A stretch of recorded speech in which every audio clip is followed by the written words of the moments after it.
Assalamualaikum warahmatullahi wabarakatuh. Pemirsa yang dicintai oleh Allah Subhanahu wa taala, apa kabar dengan puasa Anda hari kelima hari ini di bulan Ramadan? Mudah-mudahan keajaiban sholat yang selalu menyapa sebelum Anda berbuka akan membawa berkah karunia Ramadan untuk Anda. Hari ini kami membahas tentang bagaimana menggapai khusyuk, tentu dengan Pak Ustadz Abu Sangkan. Pak Abu, Assalamualaikum.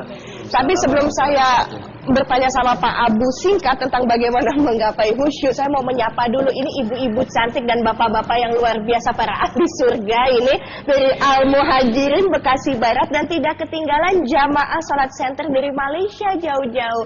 Apa kabar semuanya? Alhamdulillah. Belum berbuka tentunya ya? Oh, belum. Siapa tahu yang dari Malaysia duluan jamnya kan? Musafir. Oh iya. Baik, terima kasih sudah datang ke sini. Pak Abu, betul kan kalau saya salah? Semua makhluk hidup pasti akan meninggal. Seharusnya mengikuti pesan Rasulullah yang tercinta, kalau memang sudah pasti meninggal, kita harus cerdas dan menggapai itu dengan kesenangan. Sebenarnya puasa melatih untuk raganya turun ke bumi, ruhnya naik. Betul. Sholat boosternya, Ya. khusyuk mobilnya. Ya. Jadi bagaimana cara menggapai khusyuk itu? Sederhana sekali sebenarnya. Cuman orang sudah menjadi tidak sederhana karena sudah pembahasan terlalu berbelit-belit. Sehingga digambarkan khusyuk itu mesti ngejureng, tahu ngejureng? Tahu bahasa Malaysianya apa itu? Meteng-teng. Itu bahasa Surabaya, meteng-teng itu. Sampai pikiran kita kelihatan kayaknya Allah itu nggak ngerti. Wong Allah itu kalau dipanggil sekali aja paham. Kenapa mesti sampai dipelototi sampai kita sampai muncul capek sekali?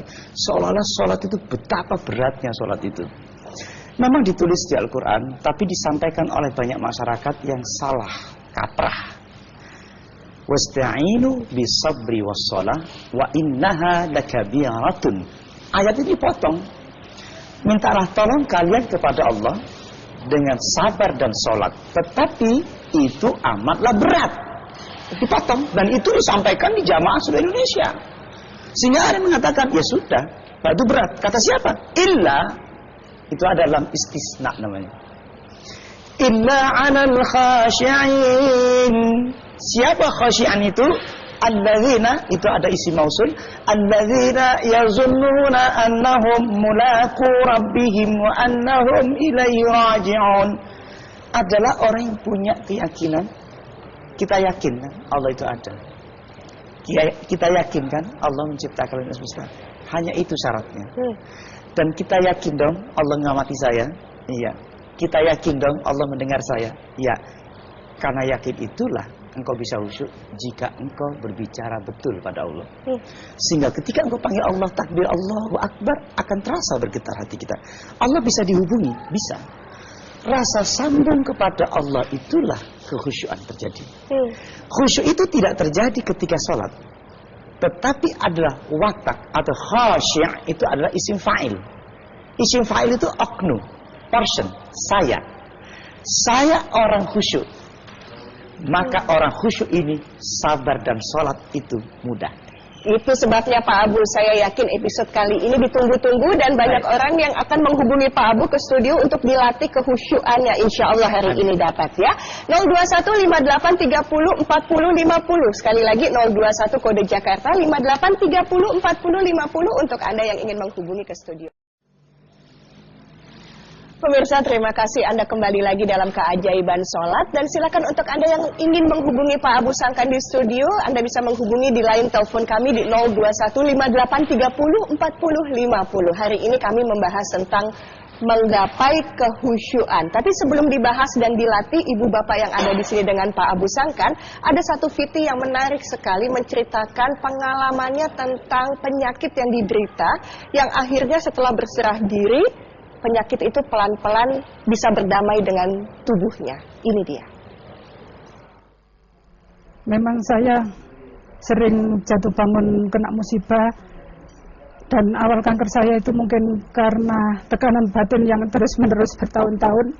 Akhirnya saya kesulitan BAB sampai 27 hari. Dan tahunnya divonis kanker, yaitu stadium B2, yaitu kanker usus besar. Pertama, saya memang operasi pembuatan dubur di perut. Dan setelah operasi bongkar pasang itu,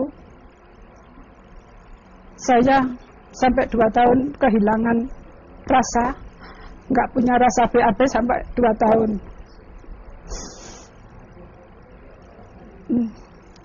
Terus berobat terus menerus, harus pakai drip, harus pakai obat sampai waktu pembuangan itu dijatah hanya 1 bulan. Saya dibuang BAB-nya itu hanya 3 kali. Kadang sering merasakan pusing dan sampai telinga mendengung.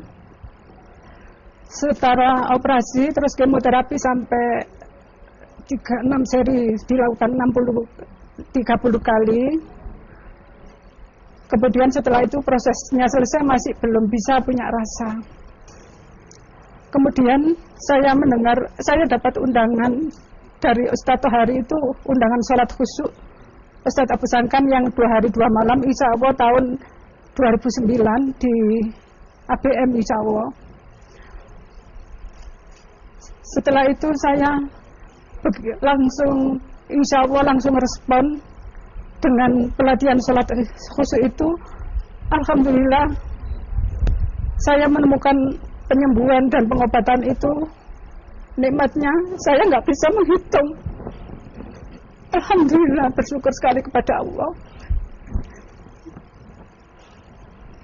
Saya waktu menemukan rasa kebelet itu waktu sholat tahajud. Tapi sebelum sholat memang saya ada persiapan untuk mentadaburi apa, mulai takbir sampai salam itu saya fahami betul. Sampai 1 minggu itu saya betul-betul memahami, mentadaburi. Kemudian waktu saya rukuk, Subhana Rabbiyal Azim wa bihamdi, itu rasanya jawaban Allah sami'an itu terdengar.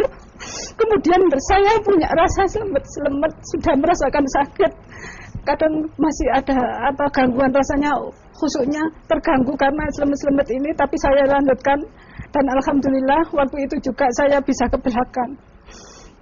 Di belakang saya menangis,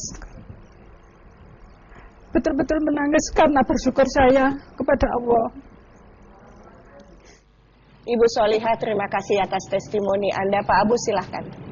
Ya, ketika orang itu kalau dipaksa oleh Allah, kadang-kadang kita harus dipaksa. Siti Hajar dipaksa oleh Allah di tengah padang pasir yang tidak ada siapa-siapa, kemudian akhirnya dia kembali ke Allah. Sehingga sebuah ayat mengatakan, "Falyabudu rabb hadzal bait alladzi at'amahum min ju'in wa amanahum min khauf." Rasa kelaparan, rasa ketakutan, rasa keamanan, Allah lah yang menjamin sebenarnya. Nah, tetapi kadang-kadang orang harus dibuat seperti itu agar dia connect kepada Allah. Mengapa harus menunggu sakit? Mengapa harus menunggu tua? Mengapa harus menunggu miskin sehingga untuk seperti itu? Ini yang saya katakan. Kadang-kadang orang korbannya itu didekatkan. Jadi kembali lagi, hari ini kita tidak punya masalah, tidak punya problem. Ada problem, tidak ada problem, kita wajib ke Tuhan. Kita harus kembali ke Tuhan. Ini tugas kita untuk menjaga terus-menerus kelangsungan hidup kita, spiritualitas kita, dan seterusnya. Sebenarnya ada orang banyak tidak tahu bahwa problem solving sebenarnya itu ada ketika kita melepaskan dirinya, jiwanya kepada Allah. Yang kata Mbak Sanas tadi kan, badan mengarah ke bumi, jiwa naik ke atas. Ternyata orang barat yang sekuler, yang tidak mengerti agama pun, puncak-puncaknya adalah mabuk, Mbak Sanas. Puncak-puncaknya adalah ketika stres dia harus drug. Iya. Sehingga tidak mikir. Targetnya adalah melepaskan pikiran sebenarnya. Salat tidak perlu kita beli drugs, tetapi kita kesambungan kita kepada Allah adalah melepaskan jiwa kita kepada Allah. Nah, keyakinan ini yang saya katakan tadi, ada nggak? Allah bisa dihubungi. Makanya Allah mengatakan fadhkuruni adzkurukum. Makanya kita detik-detik ini kita harus tanamkan bahwa Allah mendengar. Iya. Allah akan merespon. Pak Abu, bagaimana Allah merespon saya ketika saya panggil nama Allah? Jika engkau memanggilnya dengan jiwa, Allah mengatakan wadhkur rabbaka fi nafsika tadarru'an. Jika engkau panggil dengan jiwamu, bukan dengan mulutmu. Selama ini kita menggunakan mulut saja. Subhanallah, subhanallah, subhanallah, subhanallah, subhanallah. Saya tidak percaya orang itu menggunakan jiwanya. Bagaimana orang menggunakan jiwanya? Jika engkau tenggelam di tengah lautan yang belum engkau tenggelamati, di saat itu pasti engkau menggunakan jiwanya. Ya Allah, setelah total kepada Allah. Di saat malaikat mencabut nyawa kita, pasti dia gunakan ya Allah.